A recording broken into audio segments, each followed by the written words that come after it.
if you want to support the show, any of the shows, either this or whichever show, I'm not on right now because this is just a blanket ad for all of them, and the website, you can go to bewareofspoilers.com. In the description for any of the episodes of Beware of Spoilers, there is the option to donate. If you don't want to donate that way, you can donate directly through the website.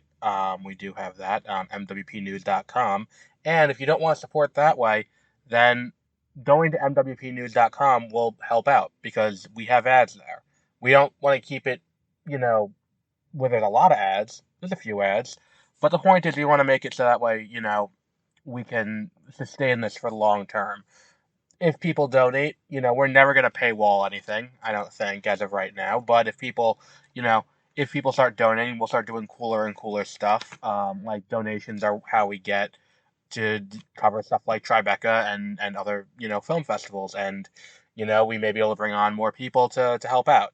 So if you want to help out the show and you want more content from us, by all means, even just going and giving us a 5-star rating on Spotify helps out a lot. But that's it. That's the only ad we'll have on the podcast ever.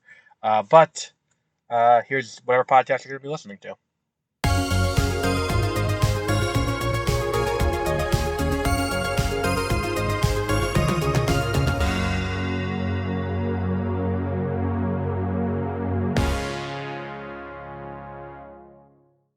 Good evening and welcome to the Backlog Files. Take 2, because I had some technical issues with my microphone. I am Adam, and we're here today to discuss the PS5 Pro. Today yesterday we got the announcement, like, hey, we're going to talk about the PS5 Pro tomorrow. Today we get the press conference, which is more of a visual presentation. It looked like SNL's Dana Carvey did it. I don't know the guy for Sony. He talks about how the PS5 Pro is an improvement over the PlayStation 5 with a real focus on the fact that the PlayStation 5 Pro will allow players to not choose between performance and graphics. Performance being frame rate, graphics being, graphics. And the new PS5 Pro will have the ability to do both.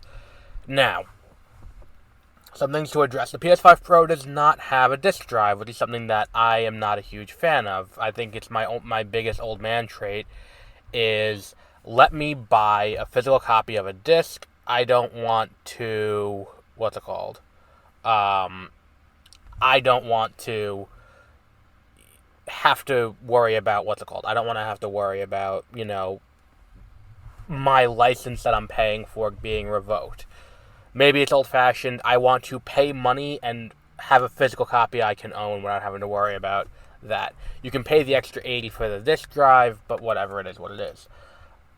It doesn't come with a stand, which is odd, and the price is $699, $700 USD, with pricing scaled based on your region, based on your local currency. And I say that because the commercial ended with that announcement of the price and it had listed out all the currencies. And $700 is steep. It is coming out Election Day weekend. It is coming out, and today we had the November 7th. Is November 7th Election Day? Or is it pretty damn close to Election Day? Like, what actually is Election Day? I ask, rhetorically. Election Day is the 5th. So it's coming out 2 days after Election Day. And we've heard people talk about, The Hollywood Reporter had a really good piece this week about how there is a hesitancy among the studios to release movies the week, around Election Day. And the reason being is the ad price is going to be more expensive. It's going to cost you more to get put an ad on TV, and then on top of, and on the internet. And then on top of that, too, there's also the question of, will it be drowned out in the news cycle? Will we have a concrete result on Election Day to be able to say that? Now, I don't know if Sony's looking at that here and being like, well, the PlayStation 5 Pro is going to eclipse that. I think what we're looking at is a situation where Sony is kind of using the election to kind of drown out what this is. I think this is not a good console. I think that this commercial doesn't do a great job of showing it off, really, because the issue that we have is that a lot of people who are going to be watching this, like myself, are going to be watching on their phones. I watched the trailer on my phone while I was at work. And when I watched it, I was like, I don't see that much of a difference. And of course, that's going to happen because you're watching on a tiny screen. It's not on a big screen TV. The issue I have is, like, not all 4K TVs are built the same. Not every TV that has the 4K on the side is actually 4K able to do everything that a PlayStation 5 base can do. I think announcing it the day of the first and possibly only debate between Harris and Trump is a conscious choice. It's going to get drowned out. Like, anything about this is going to get drowned out, and I think that releasing it the weekend after Election Day is going to drown out any negative press from it. I think that when you have a console that looks like this and doesn't look that good, I don't think the graphics are that much of an improvement to warrant. If I already have a PlayStation 5, there's not enough here, I don't think, to be like, I have to drop everything and drop this $700 now. And then comes the issue of, what about the Switch 2? Because the Switch OLED, which is the top-of-the-line Switch model available right now, is currently available in stores for $350. Presumably, the Switch 2 will be at least $400, if not also $450. That's just based on what the price of the Switch OLED is. I don't think that they released the Switch 2. I mean, look, there's always a possibility they drop it down to $300 just to try and undercut and be like, look, here's the new one. It's cheaper than the old one. Like, I think it's a possibility, but I think that, like, if you're looking at, I think you're not looking at anything lower than $300 on the Switch, especially considering I think I read somewhere that the initial models will not be OLED. Like, I think that, regardless, let's say the Switch 2 launches at $300, and Nintendo announces that between now and the release of this, and it's like the Switch 2 is coming out early next year, or quarter 1, quarter 2 next year. At launch, it's going to be about $300.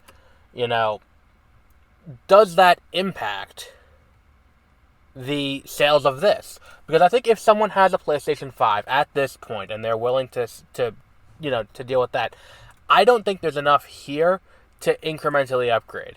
I think if someone is looking for the kind of graphics that this is, boasting to have, and someone's looking for that experience for Spider-Man 2, for Horizon Forbidden West, for The Last of Us Part 2, for any of those games, like, someone's looking for that experience, I think if they don't already have a PS5 and they didn't go out and buy one, I would say there's probably a good chance they're okay waiting for it to hit PC. Because PC can deliver that experience already. If someone needs the games day one, I think that this is a concession they've already made. Is that it's like, I will deal with the graphics not being, I will deal with it not being the highest fidelity graphics and 60 frames. I will deal with one or the other. Now look, I'm not saying it's bad that they're offering the option to get both, but I think the other thing that this speaks to is kind of a much wider issue with the games industry. I think the issue we're looking at here is that the PlayStation 5 Pro is leaning into this kind of, we've talked about it before, how the AAA game market, I talked about it definitely on 30-minute reviews, I talked about this. The video game market, the AAA video game market, is, way overblown. The budgets are extreme. With the budgets blown as out of proportion as they are, you're kind of at a point where the games need to be making so much money that they need to, that it's almost impossible for them to turn a profit. And the question then becomes, how is this industry sustainable? The AAA video game market has for a long time been a little unsustainable. And I think that this console doubling down and recommitting to, we need the photorealistic graphics, we need all of that, is kind of a point where it's like, well, why though? Do we need photorealistic graphics for everything? Is that really where we need to be? I'd rather have a game that's expansive and gives me a lot for my money and gives me a lot of things to do than have a game that's got photorealistic graphics. I'm sorry. Like, I get that, like, The Last of Us is a great story and all of that, but I don't need to have it remastered and remastered and remastered and remastered, because at the end of the day, let's look at the film industry for an example, okay? Let's because that's kind of, where I kind of, live in more. Classic movies are classic movies.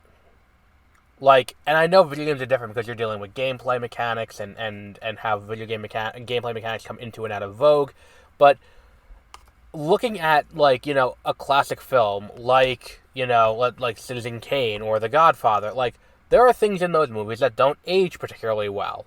Like, there are things in a lot of movies that don't age particularly well, but they're still classics. Like The Godfather. Like, if you watch The Godfather, there's that scene where he goes and gives the beatdown, and it's in the streets, and it's like, visibly, not a single one of the punches in that scene connects. That's just how things were when the movie came out. And you don't look at that now and nitpick it and be like, oh, well, that's something that... It's just... No, that's just how movies were. Like, or when you watch an old Western and the shootings happen, and it's like, that doesn't... Like, we know how this looks now, and it's like, we don't look back at it and be like, oh, that's poorly done. It's like, no, that's just how it is. The idea that we need to, every time we have a new console, remaster a game and resell it comes more from a desire to just resell you the same thing over and over again, which, look, the film industry does. But that would be more like every time a new DVD came, like a new version of home media came out, if we never got reissues of the originals and everything got redone from the ground up. Like, take, like, Snow White, for example. If Snow White came out in, 1932, 1931... Snow White came out all that time ago. We're talking, hang on, I gotta look it up now. Wow, 37, I was off. Okay, so either way, it comes out in 1937. Say right now, so VHS comes out. Say instead of just putting it on VHS, they remade it. And it's like, we got new voice acting, we got new, we redid the animation. Then Laserdisc, then Betamax, then, DVD, like Blu-ray, and then each time they upsold it to you at a premium. Like, I don't need to be constantly resold the same game. And I think the other thing is, too, when it comes to the PS5 Pro, like, at this point, I don't think the PS5 has the library to warrant a Pro console. Because you have Spider-Man 2. You have Final Fantasy, which I'm going to asterisk because that's going multi-platform next year. And that's 16 and 7. Both of those games are multi-platform. You have Ghost of Tsushima was not a PS5 game. You have the new Astrobot game that just came out and is apparently really good. I'm trying to think what else they have. Like, let's look up the PS5. Like, the fact that I'm having such a hard time pulling these titles should tell you something. PS5 exclusive games. Let's take a look at what we got here. PS5 only games. Astrobot. Demon Souls. Final Fantasy VII Rebirth, that's just for right now. Last of Us Part 2, that's just for right now. Stellar Blade, okay. Spider-Man 2. Rise of the Ronin, and then eventually Marvel's Wolverine. We're not looking at... Oh, and Death Stranding 2 on the beach. We're not looking at a deep bench of games where someone's like, well... Because here's the thing. At the end of the day, what am I holding onto and waiting for? But who looks at that catalog and goes, well, there's nothing here now. And then eventually... Oh, Ratchet & Clank. I forgot about Ratchet & Clank Rift Apart. Who looks at that catalog and goes... Oh, no, that was on PS4, too. But who looks at this catalog and goes, well, I didn't buy the cheaper version of the console, but this $200 more version of it I will now buy. Like, I don't know who would do that to make this a worthwhile investment. That's kind of the problem I have. And to that end, that's why I look at this and I'm just kind of, like, I don't want to say I'm baffled Like, because I get why they're doing it. It's selling another console. Will increase the life cycle of it. But I think the PS5 has a bigger issue than graphics fidelity and frame rate. It's a lack of content. It's a lack of first-party content. Because, like, when we look at, like, let's look at the Switch. Like, the Switch has first-party content. And that's kind of its bread and butter, is what is Nintendo making for the Switch? You know, we have Mario Kart, we have Mario Party, we have a new Mario and Luigi game, Pokemon, Legend of Zelda. There is basically quarterly a new game to come out that they can sell you and you will buy and you will have fun with you will be able to justify the price of that. I don't think there's a single game on that list of games that are out right now, and then take into consideration games that are coming out for the rest of the year. I don't think there's a single game there that I can look at and go, well, that warrants paying $770 in total. Because it's $700 plus the $70 for the game itself.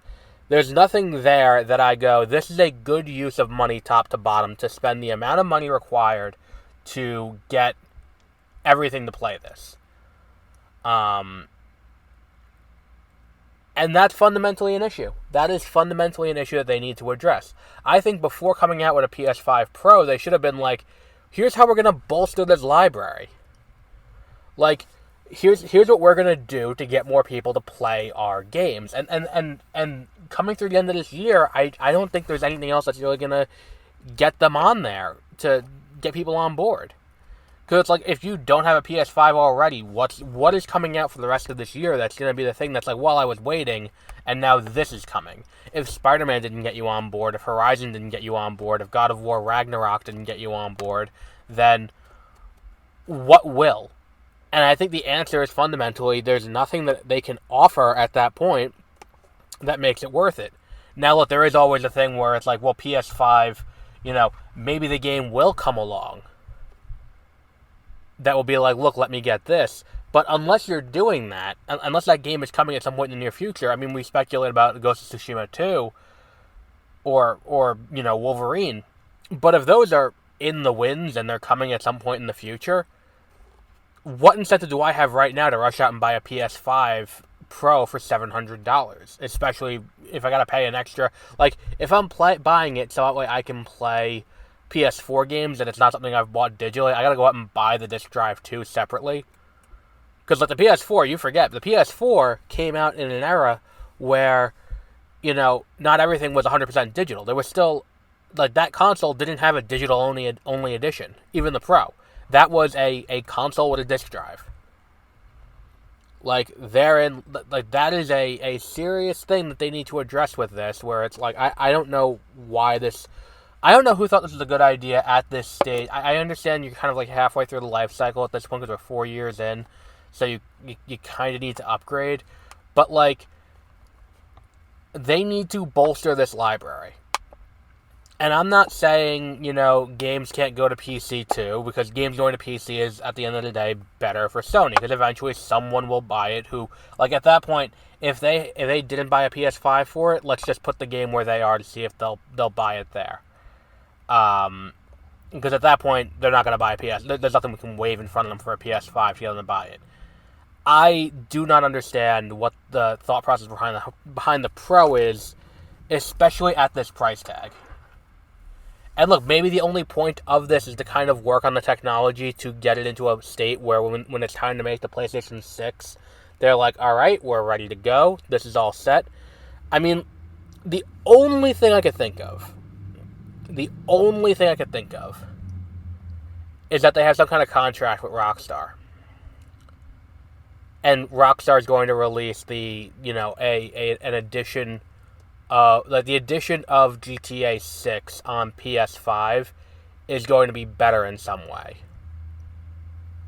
But how much better can graphics... Like that's the thing, is you're kind of eventually going to reach the point of no return on this. Because at what point do graphics just become not as important?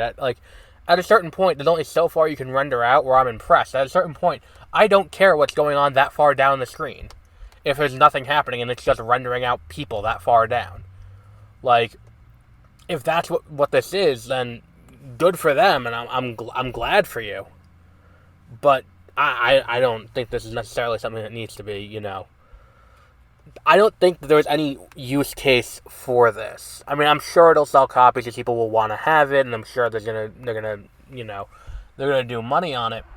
I just don't think there's a legitimate use case for the PS5 Pro, especially in an economy where the Switch is about to launch its successor, with the potential that, if not an unannounced game, if there's not an Animal Crossing at launch on the Switch 2, because I think that there's a solid chance Animal Crossing comes out on the Switch 2, reasonably early in its run, or Mario Kart 9 or something like that.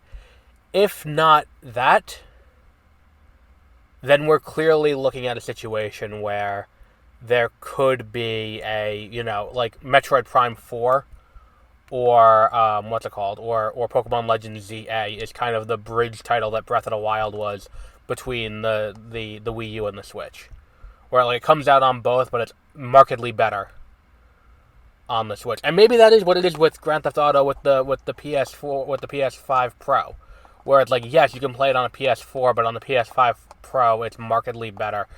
But I don't think that's the case. And again, I think that when you're talking an incremental upgrade, more people will rush out to buy a Switch 2, which is the new iteration compared to an incremental upgrade of the console in a Pro edition.